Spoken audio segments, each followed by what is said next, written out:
입니다. 제가 오늘 발표 주제는요. 국제 안전도시로서 광주광역시의 가치가 상당하죠. 그것들에 대해서, 그리고 광주가 안전이라는 문화, 그러니까 안전하고 안전사고가 발생되는 걸 예방하고 국민들이 그런 안전 의식을 가지고 문화가 형성되기 위해서는 어떤 것들이 필요하다라는 이런 발제를 좀 하려고 해요. 그래서 순서는 안전은 인간의 기본적인 욕구다에서부터, 그리고 재현, 이 과정 순으로 발제할 수 있도록 하겠습니다. 우리 좌장님, 그리고 축사해주는 강기정 수석님도 얘기했듯이 안전은 국가의 내지는 인간의 기본적인 욕구라는 것에 대해서는 이견이 없습니다. 네. 국가가 존재하는 이유인 것이지요. 근데 실상 어떻습니까? 우리는 상당히 많은 안전사고들의, 크고 작은 안전사고들이 계속적으로 노출되어 있었어요. 시대가 변하면서 안전의 스펙트럼, 어떤 안전사고에 대한 유형들도 계속적으로 변하고 있습니다. 제가 이 보여주신 매슬로의 욕구 5단계인데요. 인간이 욕구는 생리적 욕구, 안전의 욕구, 사랑과 애정, 소속의 욕구, 그리고 어떤 자아 존중감, 그 다음에 내가 하고 싶은 것을 해 나가려고 하는 자아 실현의 욕구, 이 5가지 욕구를 위계상으로 간다고 합니다. 그래서 사실은 안전의 스펙트럼은 생리적 욕구와 안전의 욕구, 니즈와 기본적인 사항이다라는 것이지요. 생리적 욕구, 먹고 자고 이런 기본적인 욕구가 해결되지 않으면 인간이 사랑받고 행복할 수 없다라는 거예요. 안전에 위협받으면 인간이 인간답게 살아가는데 굉장히 어려움을 느낀다는 것이지요. 그러기 위해서 우리 국가는 헌법에도 국민의 안전에 대한 권리를 상당히 명시하고 있습니다. 지키도록 해야 된다고 하고 있습니다. 또한 안전의 스펙트럼은 굉장히 제가 넓다고 말씀드리는데요. 정치, 경제, 사회, 그리고 어떤 여러 가지 부분에서 안전은 중요시되고 있습니다. PPT에 다 담지 못했지만 여러 가지 안전사고의 위험도, 그리고 통계적 가치를 보면 우리 사례에서도 느꼈듯이 세월호 사건, 이때 국민들은 굉장히 안전하지 않다라고 느꼈어요. 근데 그것보다 더 심각하게 느꼈던 때가 있습니다. 언제일까요? 박근혜 정권의 어떤 정치농단 사건 때 우리 국민들은 안전에 관한 체감도를 조사한 결과 가장 낮은 국민들이 불안해했다라는 것이지요. 그래서 그만큼 안전은 여러 가지 유형에서 그 영향을 받고 있습니다. 그리고 꼭 인간이 인간답게 살아가는, 그리고 어떤 사회를 구성하는 기본 단계라는 것을 설명드리고 합니다. 자, 그래서 이런 안전 문화가 계속적으로 형성하기 위해서 여러 가지 운동들을 합니다. 그 중에서 저는 국제 안전도시로서의 강조에 대해서 좀 설명하고자 해요. 국제 안전도시는 모든 지역사회 구성원들이 사고로 인한 손상을 줄이기 위해 지속적이고 능동적으로 노력하는 도시를 의미합니다. WHO에서 1989년 시작했고요. 이런 것들을 과학적으로 모니터링하고 손상 감시 체계를 만들어서 그 사고의 난 원인을 분석해서 그것들을 예방하기 위해서, 또 그 사고와 손상을 피해를 줄이기 위해서 과학적인 접근을 하고 있는 운동이고요. 우리 광주광역시는 2016년 4월 28일에 세계에서 365번째 공인을 받았습니다. 그리고 2021년 지금 국제 안전도시 재공인을 위한 시민사회단체들과 그리고 행정기관들과의 재인증을 받기 위해서 굉장히 노력하고 있습니다. 저도 역시 국제안전도시 학교안전분과위원장으로서 이 정책이 잘 활성화되고 재인증 받을 수 있도록 현재에도 같이 역할을 하고 있습니다. 광주가 그러면 안전한 도시가 되기 위해서, 국제적으로 굉장히 안전한 도시가 되기 위해서 많은 역할들을 하고 있어요. 첫째, 2016년도에 12년도부터 국제 안전도시의 그런 어떤 체계에 들어가기 위한 진단과 기반 구축을 시작했고요. 그 다음에 2017년부터 그런 어떤 계획을 가지고 사업을 추진해 왔고, 현재 국제 안전도시로 인증받으면서 365번째 인증받으면서 그 위상을 높여가고 있습니다. 아닌 게 아니라 우리 문재인 대통령도 광주가 전국에서 가장 안전한 도시라고 이야기는 했습니다. 그렇지만 그것에 걸맞게 뭔가 많은 운동들이 일어났음에도 불구하고 학동 사건 그리고 크고 작은 안전사고들은 계속적으로 발생하고 있는 안타까움을 가지고 있습니다. 우리나라의 어떤 사망률도 살펴보면요, 역대 총 사망자 수가 약 30만 명이 넘어가는 가장 많은 통계를 작성한 1930년 이래 최대치를 보이고 있습니다. 그러한 것들을 좀 살펴봤더니 연령별로 봤을 때는 80대 이후의 사망률이 계속적으로 높아가고 있습니다. 그러니까 고령에 있는 시민들이 사망하고 있다는 모습들을 또 볼 수 있고요. 그 원인들을 살펴보니까 첫 번째로는 어떤 악성 신생물, 암으로 인한 사망, 그리고 심장과 폐렴 이런 질환들에 의한 사망들이 상당히 많이 발생하고 있음을 알 수 있었고요. 또 굉장히 놀라운 것은요, 2020년 통계 자료를 보니까 연령대별 5대 사망률, 사망 구중 비율이에요. 보시면 10대에서 30대까지 사망의 원인이 1위가 고의적 자살. 그러니까 고의적 자해, 자살이 상당히 높다라는 것이죠. 이런 것들을 봤을 때 우리나라가 굉장히 시민들이, 국민들이 안전하다라고 할 수 있는 것인가? 그리고 행복한 국민이라고 할 수 있는 것인가? 이것에 대한 의문점들을 문제 제기를 하고 있습니다. 자, 그래서 그런 어떤 다양한 정책들이 계속적으로 필요하다는 것을 강조하고 있고, 그러한 정책들은 사실은 어떤 관 주도만으로 이루어지는 것도 아니고 또 민 주도만으로도 이루어지는 것이 아닙니다. 그 문화가 형성되기 위해서는 생애 주기별로 계속적인 어떤 학습 그리고 어떤 인식을 통해서 그런 습관이 형성됐을 때 안전한 문화가 형성돼야 된다는 것이죠. 그래서 안전 문화의 도시 광주, 안전한 문화가 형성될 수 있도록 하는 그런 노력들이 상당히 필요하다라고 계속적으로 문제 제기를 하고 있습니다. 광주광역시의 손상 현황을 좀 살펴봤어요. 광주광역시 손상 현황을 좀 살펴봤더니 행정안전부가 8개 특광역시 지역 안전지수라는 것들을 공시하고 있습니다. 세월호 사건 이후에 지역 안전지수와 같은 어떤 지역이 얼마나 안전 등급을 1등급에서 5등급으로 나누고 있는데요. 그래서 국민들이, 행정기관들이, 지자체들이 그것들을 보고 뭔가 문제점이 뭔지, 왜 등급이 낮은지 그 원인을 분석해서 그걸 보완하는 작업들을 하려고 하는 노력들을 하고 있어요. 저는 이런 정책들은 굉장히 좋은 정책들이고 국민들이 확인할 수 있고 문제의식을 느낄 수 있는 좋은 정책이라고 생각해요. 우리 광주의 안전 지역 등급을 살펴봤더니 대체적으로 좋습니다. 그러나 범죄와 화재 부분에서는 다소 낮은 등급을 보이고 있는 것으로 나타났어요. 이 범죄가 3등급, 화재가 5등급인 모습을 보여지고 있고요. 조금 안타까운 것은 화재 같은 경우 저희가 2019년도에 1등급이었어요. 그러나 2020년도에는 5등급으로 떨어졌다라는 것이지요.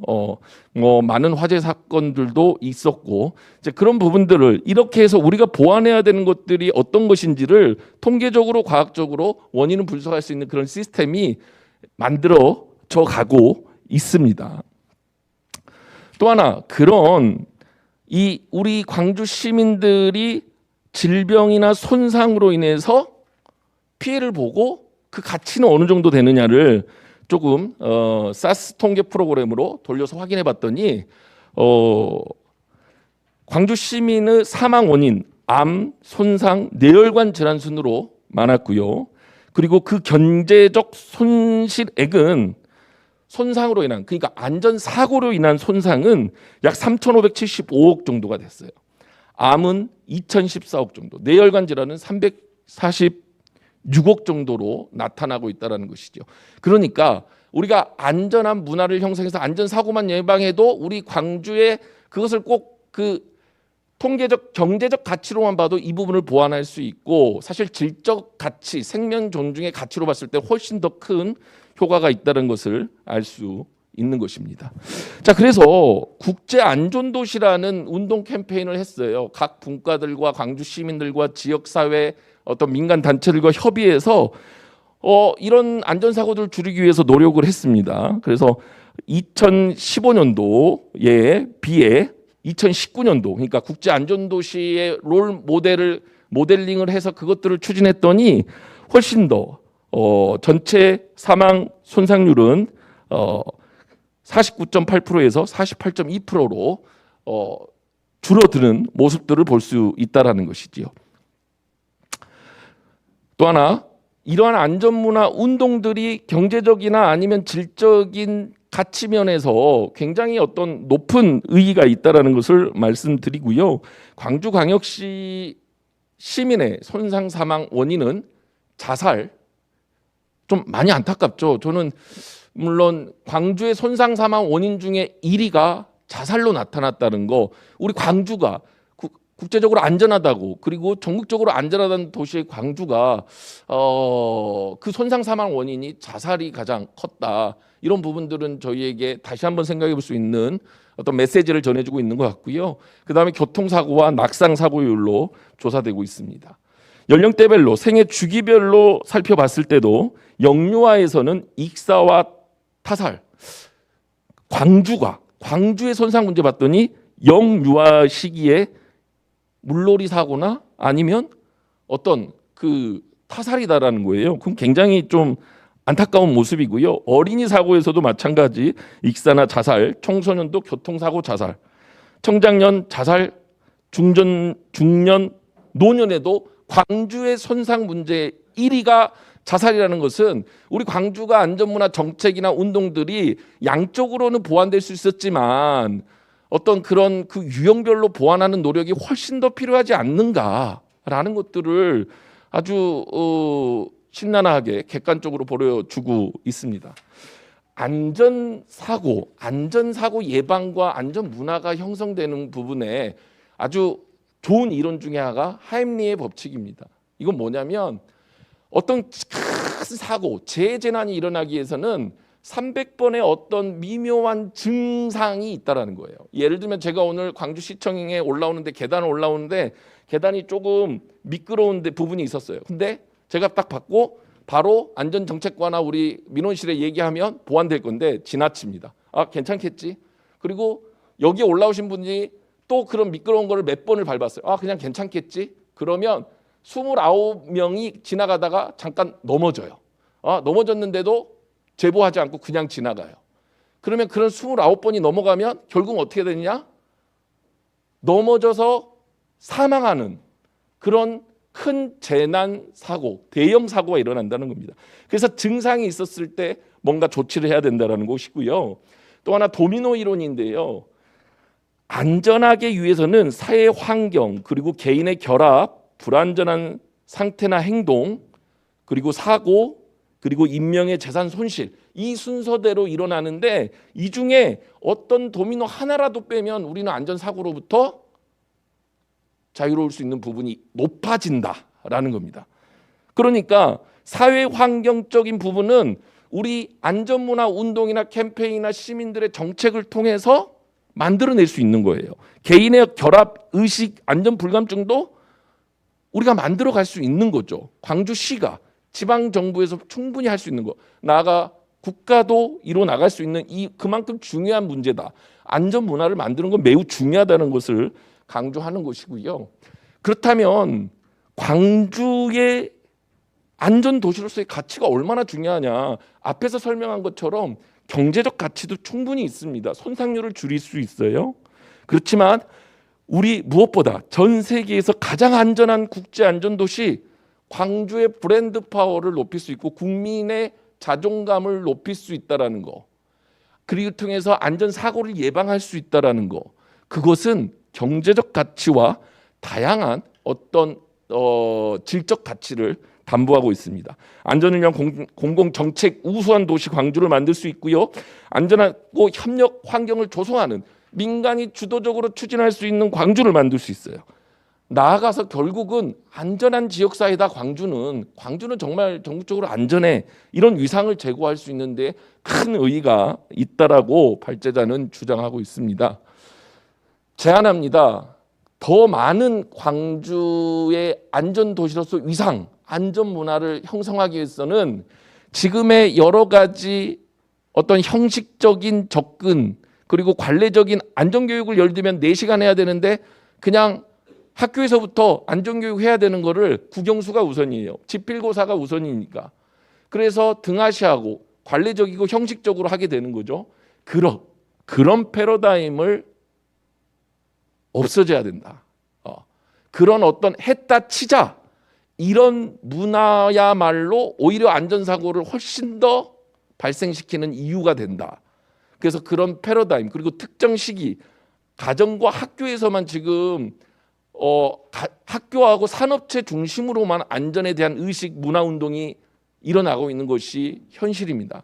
그것이 전생의 주기별로, 그리고 가정, 학교, 사회 전반적으로 어떤 안전 인식이 쌓여가는 그러한 어떤 그 교육들, 평생 교육적인 패러다임, 생애 주기별적으로 인식할 수 있는 패러다임으로 바뀌어야 된다는 것이죠.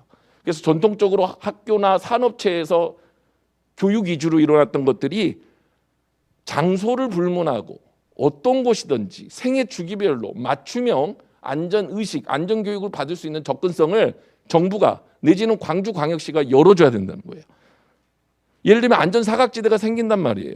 여성이나 가정에 있는 분들은 안전교육이나 안전인식에 대한 어떤 콘텐츠를 접근하는데 상당히 제한돼요. 소외계층들, 취약계층들, 노인, 이런 분들은 사실은 사각지대라는 거죠. 특정 시기, 학교나 특정 시기와 특정 장소에 중심적으로 일어나고 있는 것들을 전생의 주기별로 바꿔야 될 필요성이 있다라는 거예요. 저는 하나의 우수 사례인데요. 물론 저희 대한안전연합이 남구와 함께 손잡아서 부엉이 안전 학교라는 걸 만들었어요. 예. 그래서 대통령 표창까지 받았습니다. 그리고 민관 협업으로 행정안전부에서 표창도 받았어요. 저희 대한안전연합도 받았고 남구청도 받았고 저도 받았고 굉장히 우수한 모델로 나왔는데요. 마을에 있는 주민, 통장이나 반장들, 그분들, 그러니까 마을의 리더분들을 마을 안전 리더로 양성합니다. 저희 같은 전문기관이나 민간 단체에서 그분들을 양성 교육을 해줘요. 그리고 그분들이 또 시민들, 자기들 조직 거버넌스의 안전 교육과 안전 신문고, 안전 사고가 있을 예상되는 것들을 사진을 찍어서 안전 신문고에 신고해주고 그것을 관이 조치해주고, 그러니까 안전 사고율이 굉장히 줄어들었던 거죠. 그리고 안전 구급함이나 마을의 부엉이 안심 가게라고 지정해서 누구든지 거기에 참여할 수 있는 이런 형태를 만들었어요. 그래서 저는 이런 우수 사례처럼 잘 이루어질 수 있도록 민간이 주도적으로 할 수 있는 전문적인 안전문화 교육 진흥원이나 안전문화 컨트롤 타워가 있어야 된다는 거죠. 물론 광주에도 시민안전센터라고 발족을 작년에 해서 이번 연도에 운영하고 있습니다만 시민 주도적이지 않고 관 주도적으로 특정 어떤 조직 주도적으로 움직여지는 것은 아니다라는 거죠. 그것은 안전문화를 활성화하는 걸 오히려 더디게 한다는 거죠. 그래서 그런 매개체들, 많은 교육 수요들과 전문기관들이 있는데 그것들이 연계하고 조직하고 할 수 있는 그런 조직이 필요하다라는 것이고요. 또 하나, 아까 말씀드린 것처럼 통계적 과학적 접근을 하기 위해서 우리 광주만의 손상감시 체계 모델 범위를 만드는 거예요. 광주는 어떤 손상들이 많이 일어나고 그것을 어떻게 문제를 도출해내서 해결할 건지, 이런 체계가 필요하고요. 무엇보다 이런 역할을 할 수 있는 안전문화 정책을 운영할 수 있는 전문 인력 양성도 상당히 중요합니다. 또 하나, 우리 지금 안전문화 안전체험관 만들어서요, 그냥 특정 시기에 한 번 가면 2번 다시 안 가는 그런 시기가 되는데, 그게 아니라 지역사회 공원이나 놀이터를 안전 테마형으로 바꿔서 온 생애 주기별로 어떤 인식할 수 있게. 근데 우리는 체험관 막 수백억 들어서 만들어요. 그 이후로 한 번 간 다음에 안 가게 되는, 이런 거 하지 말자라는 것이지요. 이런 어떤 제안을 하면서 국제 안전 도시 그리고 안전 문화 도시로서의 광주의 가치는 상당히 높다. 그리고 지금의 이런 문제 의식을 가지고 패러다임의 전환이 필요하다라는 것을 저는 지속적으로 주창하고 있습니다. 이렇게 해서 제 발제를 마치도록 하겠습니다. 감사합니다.